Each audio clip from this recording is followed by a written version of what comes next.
நம்ம online test 3 answer key பார்த்துட்டு இருக்கிறோம். இப்ப பொது அறிவு பார்க்கலாம். ஃபர்ஸ்ட் கேள்வி, இந்திய உணவு கழகம் துவங்கப்பட்ட ஆண்டு எப்போன்னு கேட்கறாங்க. நம்மளுடைய 10th சமூக புக்ல இந்த குறிப்பிட்ட பாடம் படிக்கிற இடத்துல வருஷம் கொடுத்துருக்க மாட்டாங்க. வெறும் பாக்ஸ்ல வந்துட்டு இந்திய உணவு கழகம் மட்டும் தான் கொடுத்துருப்பாங்க. ஃபுட் கார்பரேஷன் ஆஃப் இந்தியா மட்டும் தான் கொடுத்துருப்பாங்க. 1965 தொடங்கினாங்க. நோட் பண்ணிக்கங்க, 1965. அடுத்து இரண்டாவது கேள்வி, கூற்று. உச்சநீதிமன்றம் இந்திய அரசியலமைப்பின் சட்டப்பிரிவு 226 அடிப்படையாக கொண்டு பேராணைகளை வெளியிடுகிறதுன்னு சொல்றாங்க. பேராணை 226 யூஸ் பண்ணி வெளியிடுறது உயர் நீதிமன்றம். உச்ச நீதிமன்றம் ஆர்டிகல் 32, அதனால அது தப்பு.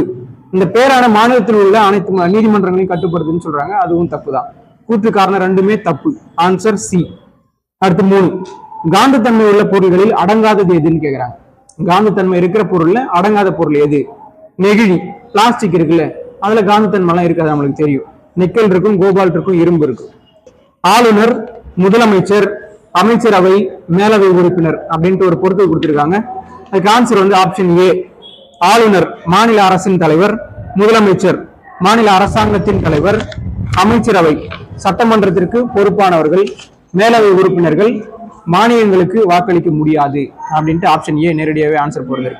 அடுத்து 5வது கேள்வி, 1960களின் முற்பகுதியில் தனது பொது சட்டம் 480 எந்த நாடு பயன்படுத்தி இந்தியாவிற்கு உதவியதுன்னு கேட்கிறாங்க. Answer America. அமெரிக்கா தான் பொது சட்டம் 480 திட்டத்தின் மூலமா இந்தியாவுக்கு ஹெல்ப் பண்ணுச்சு. அடுத்து 6, வாக்கியம் 1, மெட்ராஸ் உயர்நீதிமன்றம் 1862ஆம் ஆண்டு துவங்கப்பட்டதுன்னு சொல்றாங்க. சரிதான். 1861 கவுன்சில் சட்டம் வரும். அந்த கவுன்சில் சட்டத்தின் அடிப்படையில 1862 மெட்ராஸ்ல, மும்பையில, கல்கத்தாவில் உயர்நீதிமன்றம் தொடங்கியிருப்பாங்க. அடுத்து வாக்கியம் 2, மெட்ராஸ் உயர்நீதிமன்ற வளாகம் உலகிலேயே 2வது பெரிய நீதிமன்ற வளாகமாக திகழ்கிறதுன்னு சொல்றாங்க. அது சரிதான். அப்ப 6க்கு ஆன்சர் வந்துட்டு 1, 2 ரெண்டுமே சரி. Option C. அடுத்து 7, தேசிய உணவு பாதுகாப்பு சட்டம் இந்திய நாடாளுமன்றத்தில் நிறைவேற்றப்பட்ட ஆண்டு எப்போன்னு கேட்கறாங்க. 2013 நிறைவேற்றிருக்காங்க. தமிழ்நாட்டில் சட்டமேலவை நீக்கப்பட்டது எப்போன்னு கேட்கறாங்க. அடுத்த கேள்வி, 1986 நவம்பர் மாசம் 1ஆம் தேதி. Option A. அடுத்து 9, தடையின்றி தொங்க விடப்பட்டுள்ள காந்தம் எப்போதும் டேஷ் நிலையிலேயே ஓய்வு நிலைக்கு வரும்னு சொல்றாங்க. அது எப்பவுமே வடக்கு தெற்கா மட்டும்தான் வரும். வடக்கு தெற்கு. Option B. அடுத்து 10, சட்டமேலவையை உருவாக்க அல்லது நீக்க அதிகாரம் பெற்ற சட்டப்பிரிவு 167 சொல்றாங்க. 167 இல்ல, 169. அடுத்து வாக்கியம் 2, இந்தியாவில் தற்போது 8 மாநிலங்களில் சட்டமேலவை உள்ளதுன்னு சொல்றாங்க. 8 மாநிலங்கள் இல்ல, நம்ம போன டெஸ்ட்ல கூட சொல்லியிருந்தோம் 6 மாநிலத்தில் தான் இருக்கு. ஆந்திராவில் இருக்கு, தெலுங்கானாவில் இருக்கு, பீகார்ல இருக்கு, உத்தரப்பிரதேசல இருக்கு, கர்நாடகாவில் இருக்கு, மகாராஷ்டிராவில் இருக்கு. அந்த 6 மாநிலத்தில் தான் இருக்கு. நோட் பண்ணிக்கோங்க, அது திரும்ப ரீகால் பண்ணும்போது உங்களுக்கு ஈஸியா இருக்கும். அடுத்து அப்ப இந்த கேள்விக்கு 10வது கேள்விக்கு ஆன்சர் வந்துட்டு 1 மற்றும் 2 ரெண்டுமே தப்பு. Option D. 11, கூற்று. விலை ஏறும் போது வாங்கும் திறன் குறைகிறது. காரணம், விலை குறையும் போது வாங்கும் திறன் அதிகரிக்கிறது. கூற்று காரணம் ரெண்டுமே சரியான விளக்கம் தான். Option A. 12க்கு, மேலவை உறுப்பினர் ஆவதற்கான குறைந்தபட்ச வயது 30. நம்ம இது கூட போன டெஸ்ட்ல பேசியிருந்தோம்னு நினைக்கிறோம். உள்ளாட்சி தேர்தல் நிக்கணும்னா ஒருத்தவங்களுக்கு 21 வயசும், எம்எல்ஏவா எம்பியாவா நிக்கணும் அப்படின்னா 25 வயசும், ராஜ்யசபா உறுப்பினராவோ இல்ல மாநிலத்தில் இருக்கிற சட்டமேலவை உறுப்பினராவோ இருக்குன்னா 30 வயசும், அதுக்கப்புறம் ஆளுநருக்கு, குடியரசுத் தலைவருக்கு, குடியரசு துணைத் தலைவருக்கு 35 வயசும் இருக்கணும்னு சொல்லி நம்ம ஏற்கனவே பார்த்துருந்தோம். இதுக்கான ஆன்சர் சி, 30 வயசு மேலவை உறுப்பினருக்கு. அடுத்து 13, வாக்கியம் 1, பணவீக்கம் மற்றும் பண மாற்றத்தில் சாத்தியமான விகிதங்களை ஒப்பிடுவதற்கு வாங்கும் சக்தி சமநிலை பயன்படுத்தலாம் சொல்றாங்க. இந்தியா வாங்கும் சக்தி சமநிலையில் 2ஆம் இடம் வைக்கிறதுன்னு சொல்றாங்க. வாக்கியம் 1 சரிதான், 2 தப்பு. இந்தியா 3ஆம் இடம் வைக்குது. அப்போ ஆப்ஷன் ஏ 1 மட்டும் சரி. 14, கவிமணி தேசிய விநாயகனார் டேஷ் ஆண்டுகள் பள்ளியில ஆசிரியரா வந்து பணியாற்றினு சொல்றாங்க. ஆன்சர் வந்துட்டு 36 ஆண்டுகள். தாரா பாரதி 34 ஆண்டுகள் வந்து பள்ளி ஆசிரியரா ஒர்க் பண்ணிருப்பாரு. கவிமணி தேசிய விநாயகனார் 36 ஆண்டுகள் பள்ளி ஆசிரியரா வேலை செஞ்சிருப்பாரு. அடுத்து 15, மாலுமி திசை காட்டும் கருவிகளை முதலில் செய்து பயன்படுத்தியவர்கள் சீனர்கள். ஆப்ஷன் சி, சீனர்கள். 16, வாக்கியம் 1, சட்ட மேலவை தேர்தலில் 1/3 உறுப்பினர்கள் சட்டப்பேரவை உறுப்பினர்களால் தேர்ந்தெடுக்கப்படுகின்றன சொல்றாங்க. சரிதான். சட்ட மேலவை தேர்தலில் 1/3 உறுப்பினர்கள் கலை, இலக்கியம், அறிவியல், சமூக சேவை, கூட்டுறவு இயக்கம் ஆகியவற்றில் சிறந்து விளங்குபவர்களை ஆளுநர் நேரடியாக நியமனம் செய்கிறார்னு சொல்றாங்க. அதெல்லாம் சரிதான். ஆனா வந்துட்டு 3/1 கிடையாது, 6/1 உறுப்பினர்கள் தான். அப்போ 1 மட்டும்தான் சரி. Option A. அடுத்து 17, வறுமையின் பலபரிணாமத்தின் இயல்பு தொடங்கப்பட்ட ஆண்டு 2010. Option C. 18. வாக்கியம் 1. ஆளுநருக்கு ஆலோசனை வழங்க அமைச்சரவை உருவாக்க வழிவகை செய்யும் அரசியலமைப்பு சட்டப்பிரிவு 163 சொல்றாங்க சரி. ஆளுநரால் முதலமைச்சர் நியமிக்கப்படுவது பற்றி கூறும் சட்டப்பிரிவு 164 சொல்றாங்க, அதுவும் சரிதான். அப்ப 18க்கு ஆன்சர் 1 மற்றும் 2 சரி. Option C. 19. ஒரு பொறுத்துகோள் கொடுத்திருக்காங்க.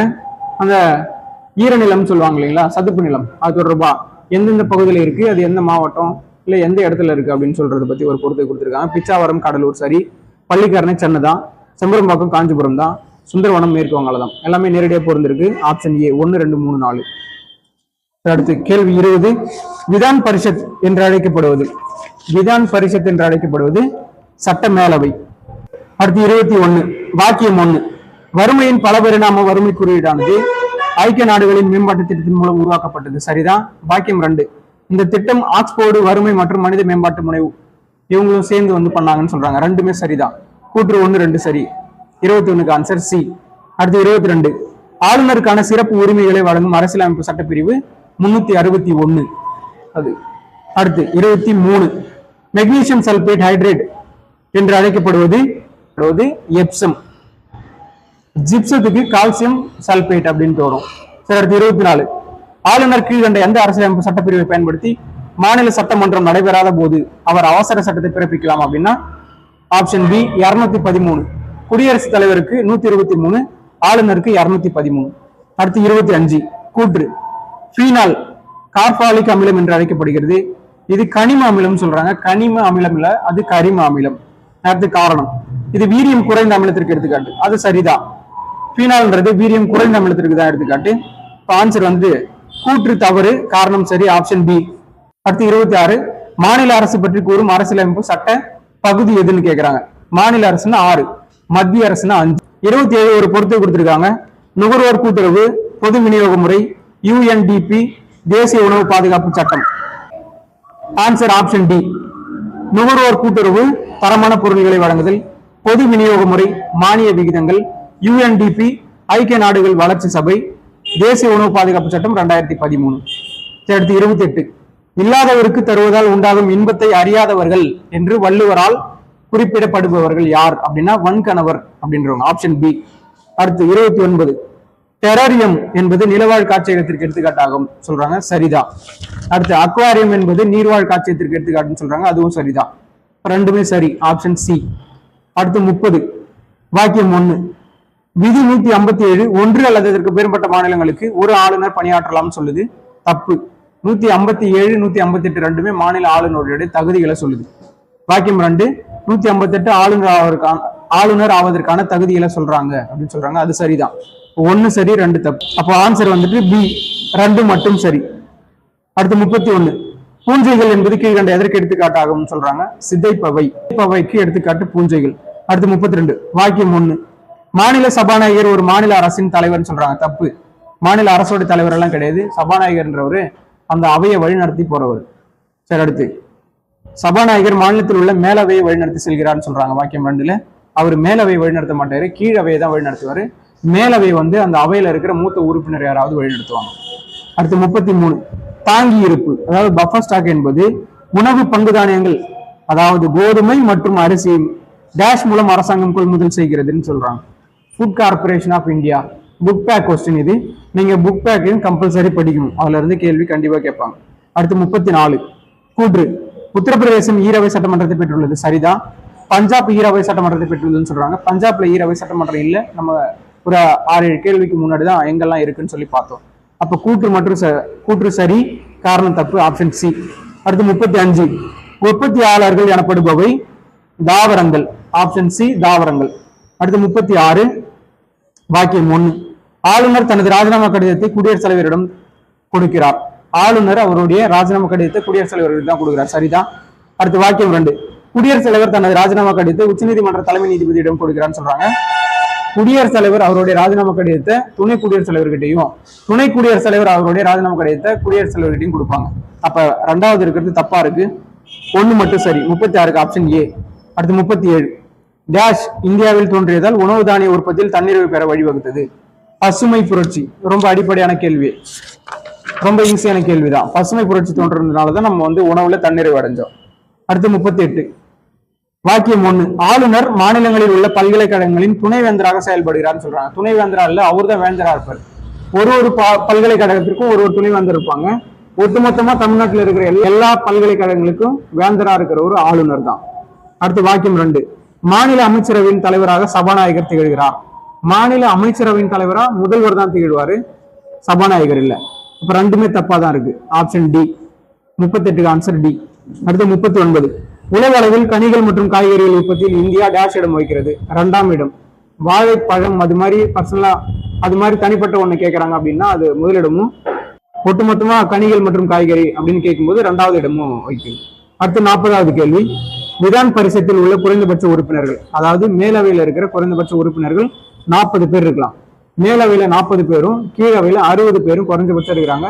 கீழவையில அதாவது சட்டப்பேரவையில அதிகபட்சம் 500 பேரும், மேலவையில சட்டப்பேரவையில இருக்கிற ஒட்டுமொத்த உறுப்பினர்கள்ல 3ல் 1 பங்குக்கு மிகாமலும் இருக்கணும்.